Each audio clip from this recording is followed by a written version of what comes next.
ನಮಸ್ಕಾರ ಬಂಧುಗಳೇ. ವರ್ಷಕ್ಕೆ ಒಮ್ಮೆ ಅಥವಾ 2 ಬಾರಿ ಮಾತ್ರ ಮಂಗಳವಾರದ ದಿನ ಸಂಕಷ್ಟಹರ ಚತುರ್ಥಿ ಬರುತ್ತದೆ. ಇವತ್ತು ಮಂಗಳವಾರದ ಸಂಕಷ್ಟಹರ ಚತುರ್ಥಿ. ಇದನ್ನು ಅಂಗಾರಕ ಸಂಕಷ್ಟಹರ ಚತುರ್ಥಿ ಎಂದು ಕರೆಯಲಾಗುತ್ತದೆ. ಇಷ್ಟೇ ಅಲ್ಲದೆ ಇವತ್ತು ಶುಭಯೋಗವಾದ ಪ್ರೀತಿಯೋಗವು ಬಂದಿದೆ. ಹಾಗಾಗಿ ಇಂದು ನಾವು ಇಚ್ಛಾಪೂರ್ತಿ ಮಾಡುವ ಶ್ರೀ ಗಣೇಶ ಮಂತ್ರವನ್ನು ಪಾರಾಯಣ ಮಾಡಿದ್ದೇವೆ. ಈ ಮಂತ್ರದ ಹೆಸರು ಶ್ರೀ ಏಕದಂತ ಗಾಯತ್ರಿ ಮಂತ್ರ. ಈ ಮಂತ್ರವನ್ನು ಇಂದು ಶ್ರದ್ಧಾಭಕ್ತಿಯಿಂದ 3 ಹೊತ್ತು ಆದಷ್ಟು ಹೆಚ್ಚು ಬಾರಿ ಪಾರಾಯಣ ಅಥವಾ ಶ್ರವಣ ಮಾಡಿದರೆ ಈ ಮೊದಲು ಹೇಳಿದಂತೆ ಇಚ್ಛಾಪೂರ್ತಿಯಾಗುತ್ತದೆ. ವಿಘ್ನಗಳು ದೂರವಾಗಿ ಹಣ ಸಂಪಾದನೆ ಮಾಡಲು ಸಹಾಯವಾಗುತ್ತದೆ. ಸಂಕಷ್ಟಗಳು ನಾಶವಾಗುತ್ತವೆ ಮತ್ತು ಪಾಪವೂ ಕೂಡ ಪರಿಹಾರವಾಗುತ್ತದೆ. ಇಂದಿನ ಮನೆಮದ್ದು ಹೀಗಿದೆ. ನಿಮಗೆ ಕುರು ಆಗಿದ್ದರೆ ಈ ಮನೆಮದ್ದನ್ನು ಉಪಯೋಗಿಸಿ. ಕುರುವಿನ ಮೇಲೆ ಒಂದು ಹರಳು ಗಿಡದ ಎಲೆಯನ್ನು ಇಡಿ. ನಂತರ ಇದರ ಮೇಲೆ ಬಿಸಿಯಾಗಿರುವ ರಾಗಿ ಹಿಟ್ಟನ್ನು ಇಡಿ. ಆಮೇಲೆ ಇದರ ಮೇಲೆ ಇನ್ನೊಂದು ಹರಳು ಗಿಡದ ಎಲೆಯನ್ನು ಇಟ್ಟು ಕಟ್ಟಿ. ಹೀಗೆ ಮಾಡುವುದರಿಂದ ಕುರು ಒಡೆದು ಒಳಗಿರುವ ಕೀವು ಮತ್ತು ಕೆಟ್ಟ ರಕ್ತ ಹೊರಗೆ ಬರುತ್ತದೆ. ಬಂಧುಗಳೇ, ನೀವು ಚಾನಲಿಗೆ ಹೊಸದಾಗಿ ಬಂದಿದ್ದರೆ ಚಾನಲ್ ಅನ್ನು ಸಬ್ಸ್ಕ್ರೈಬ್ ಮಾಡಿ, ಹತ್ತಿರ ಇರುವ ಬೆಲ್ ಬಟನ್ ಪ್ರೆಸ್ ಮಾಡಿ, ಆಲ್ ಅನ್ನುವ ಆಪ್ಷನ್ ಅನ್ನು ಸೆಲೆಕ್ಟ್ ಮಾಡಿ. ನೀವು ಸಬ್ಸ್ಕ್ರೈಬ್ ಮಾಡಿದರೆ ನಮಗೂ ಇನ್ನೂ ಹೆಚ್ಚು ವಿಡಿಯೋ ಮಾಡಲು ಸ್ಫೂರ್ತಿ ಸಿಗುತ್ತದೆ ಮತ್ತು ನಿಮಗೂ ನಮ್ಮ ಹೊಸ ವಿಡಿಯೋ ಅಪ್ಲೋಡ್ ಆದ ತಕ್ಷಣವೇ ಸಿಗುತ್ತದೆ. ಮಂತ್ರಶ್ರವಣ ಮಾಡುವಾಗ ಜೈ ಏಕದಂತ ಎಂದು ಕಮೆಂಟ್ ಮಾಡಿ ಬಂಧುಗಳೇ. ಮಂತ್ರಪಾರಾಯಣವನ್ನು ಶುರು ಮಾಡೋಣ. ಓಂ ಏಕದಂತಾಯ ವಿದ್ಮಹೇ ವಕ್ರತುಂಡಾಯ ಧೀಮಹಿ ತನ್ನೋ ದಂತಿ ಪ್ರಚೋದಯಾತ್. ಓಂ ಏಕದಂತಾಯ ವಿದ್ಮಹೇ ವಕ್ರತುಂಡಾಯ ಧೀಮಹಿ ತನ್ನೋ ದಂತಿ ಪ್ರಚೋದಯಾತ್. ಓಂ ಏಕದಂತಾಯ ವಿದ್ಮಹೇ ವಕ್ರತುಂಡಾಯ ಧೀಮಹಿ ತನ್ನೋ ದಂತಿ ಪ್ರಚೋದಯಾತ್. ಓಂ ಏಕದಂತಾಯ ವಿದ್ಮಹೇ ವಕ್ರತುಂಡಾಯ ಧೀಮಹಿ ತನ್ನೋ ದಂತಿ ಪ್ರಚೋದಯಾತ್. ಓಂ ಏಕದಂತಾಯ ವಿದ್ಮಹೇ ವಕ್ರತುಂಡಾಯ ಧೀಮಹಿ ತನ್ನೋ ದಂತಿ ಪ್ರಚೋದಯಾತ್. ಓಂ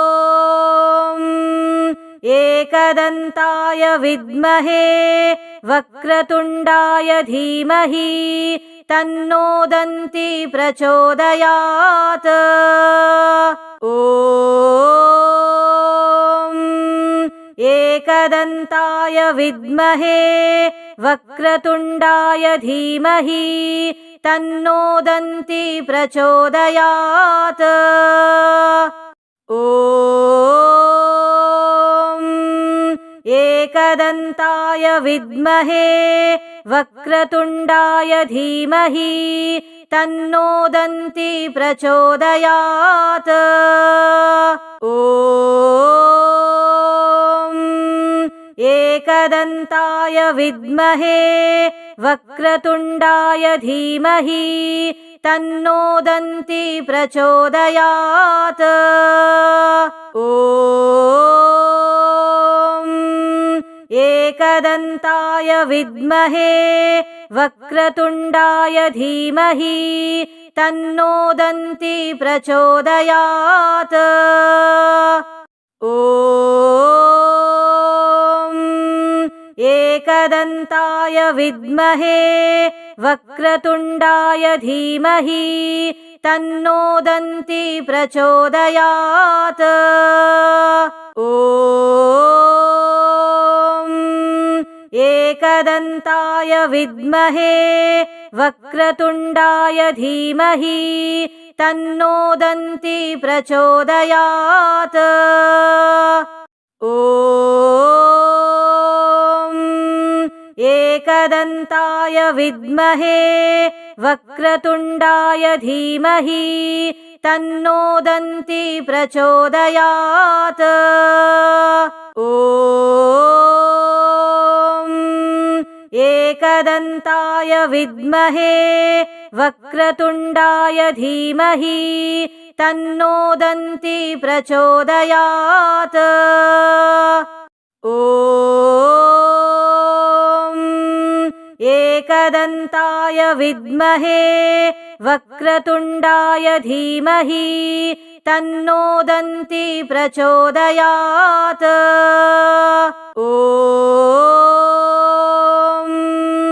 एकदन्ताय विद्महे वक्रतुण्डाय धीमहि तन्नो दन्ती प्रचोदयात्।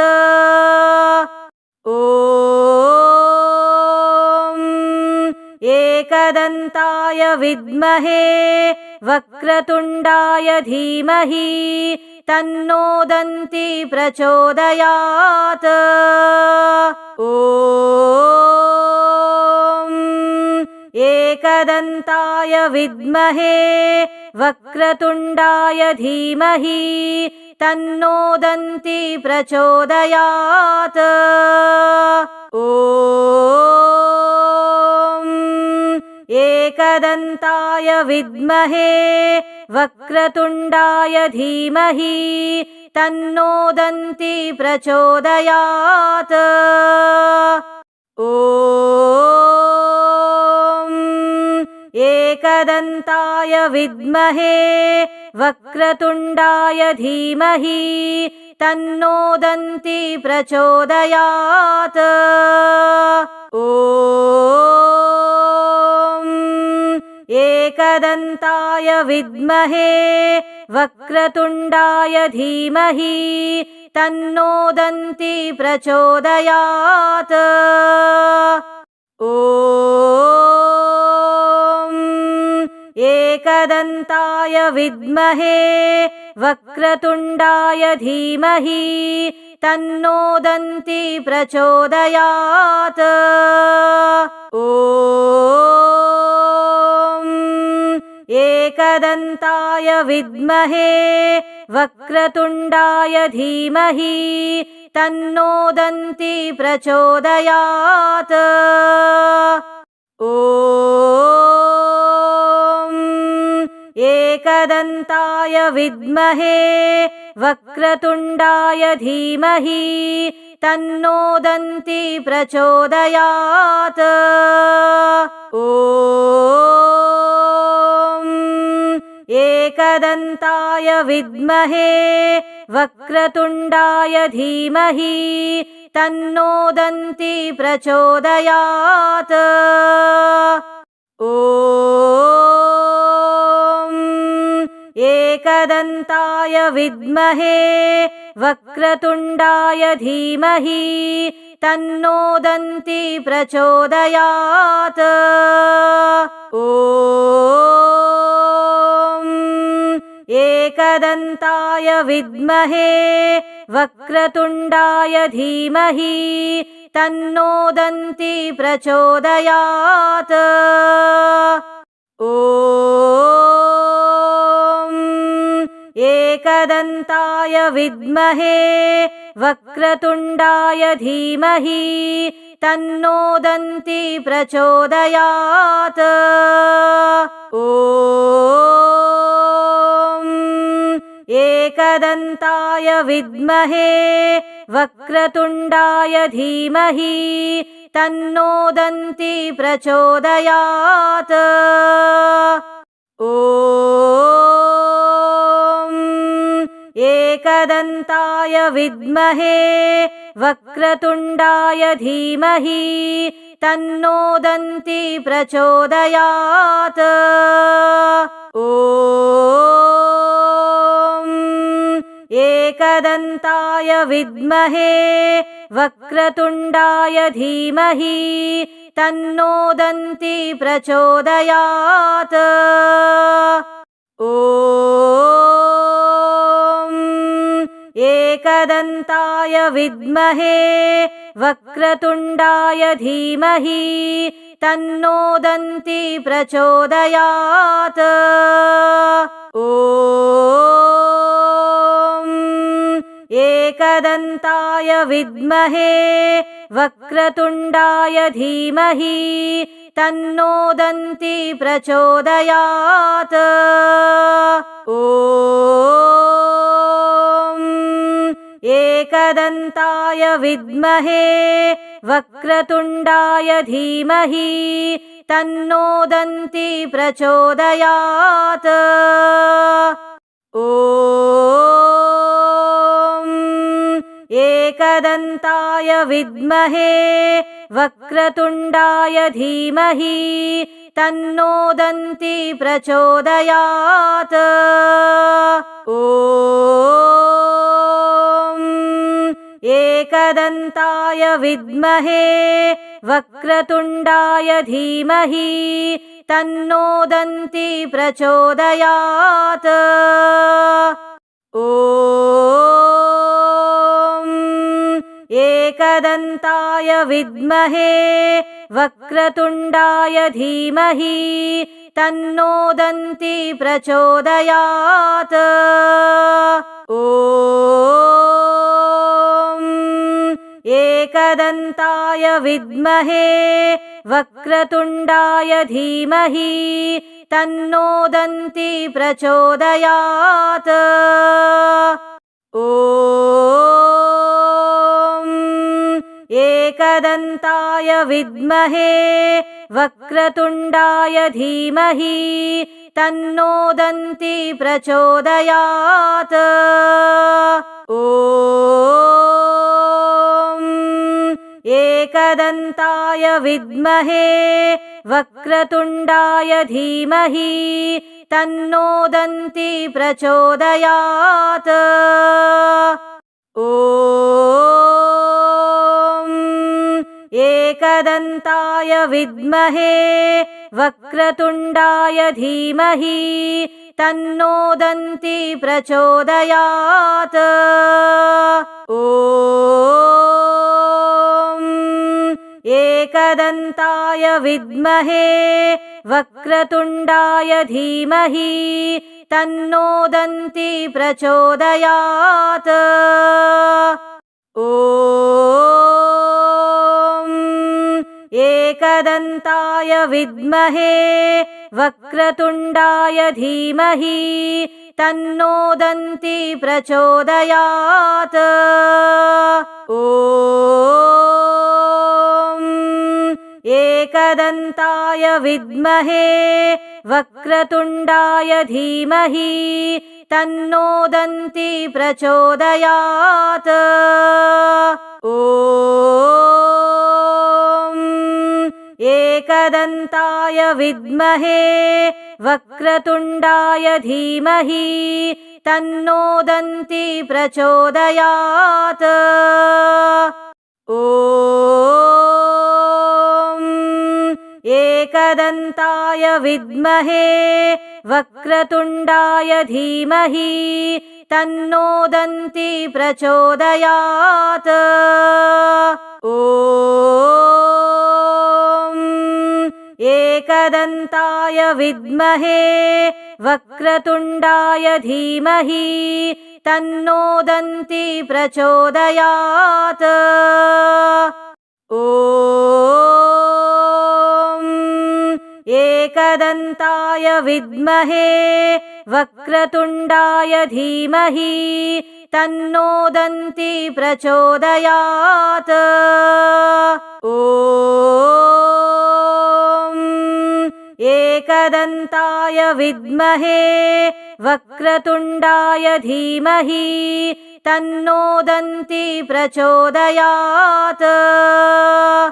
ॐ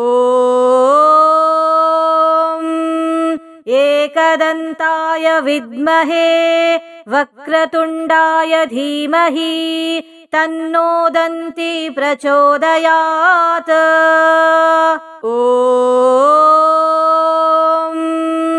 एकदन्ताय विद्महे वक्रतुण्डाय धीमहि तन्नो दन्ती प्रचोदयात्।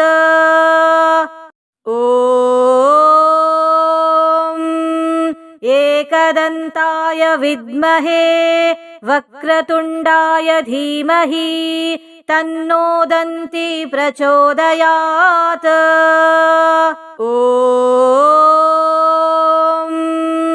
एकदन्ताय विद्महे वक्रतुण्डाय धीमहि तन्नो दन्ती प्रचोदयात्। ॐ एकदन्ताय विद्महे वक्रतुण्डाय धीमहि तन्नो दन्ती प्रचोदयात्। ॐ एकदन्ताय विद्महे वक्रतुण्डाय धीमहि तन्नो दन्ती प्रचोदयात्। ॐ एकदन्ताय विद्महे वक्रतुण्डाय धीमहि तन्नो दन्ती प्रचोदयात्। ॐ एकदन्ताय विद्महे वक्रतुण्डाय धीमहि तन्नो दन्ती प्रचोदयात्। ॐ एकदन्ताय विद्महे वक्रतुण्डाय धीमहि तन्नो दन्ती प्रचोदयात्। ॐ एकदन्ताय विद्महे वक्रतुण्डाय धीमहि तन्नो दन्ती प्रचोदयात्। ॐ एकदन्ताय विद्महे वक्रतुण्डाय धीमहि तन्नो दन्ती प्रचोदयात्। ॐ एकदन्ताय विद्महे वक्रतुण्डाय धीमहि तन्नो दन्ती प्रचोदयात्। ॐ एकदन्ताय विद्महे वक्रतुण्डाय धीमहि तन्नो दन्ती प्रचोदयात्। ॐ एकदन्ताय विद्महे वक्रतुण्डाय धीमहि तन्नो दन्ती प्रचोदयात्। ॐ एकदन्ताय विद्महे वक्रतुण्डाय धीमहि तन्नो दन्ती प्रचोदयात्। ॐ एकदन्ताय विद्महे वक्रतुण्डाय धीमहि तन्नो दन्ती प्रचोदयात्। ॐ एकदन्ताय विद्महे वक्रतुण्डाय धीमहि तन्नो दन्ती प्रचोदयात्। ॐ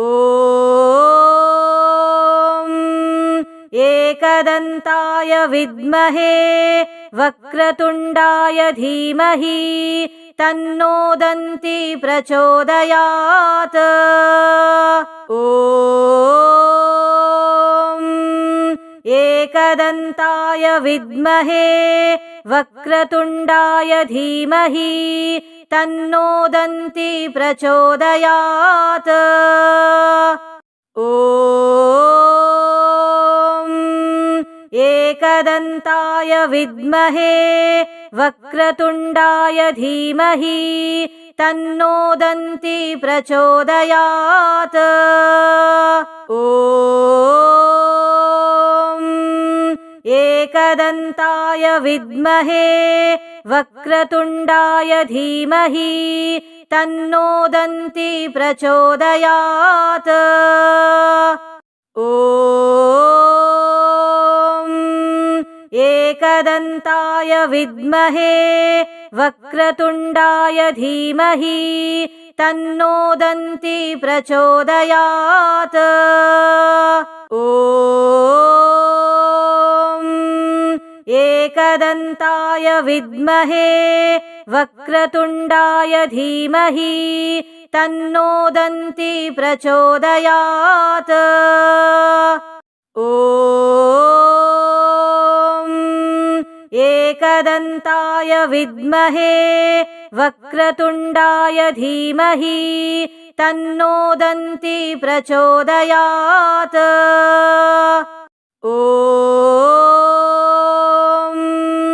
एकदन्ताय विद्महे वक्रतुण्डाय धीमहि तन्नो दन्ती प्रचोदयात्। ॐ एकदन्ताय विद्महे वक्रतुण्डाय धीमहि तन्नो दन्ती प्रचोदयात्। ॐ एकदन्ताय विद्महे वक्रतुण्डाय धीमहि तन्नो दन्ती प्रचोदयात्। ॐ एकदन्ताय विद्महे वक्रतुण्डाय धीमहि तन्नो दन्ती प्रचोदयात्। ॐ एकदन्ताय विद्महे वक्रतुण्डाय धीमहि तन्नो दन्ती प्रचोदयात्। ॐ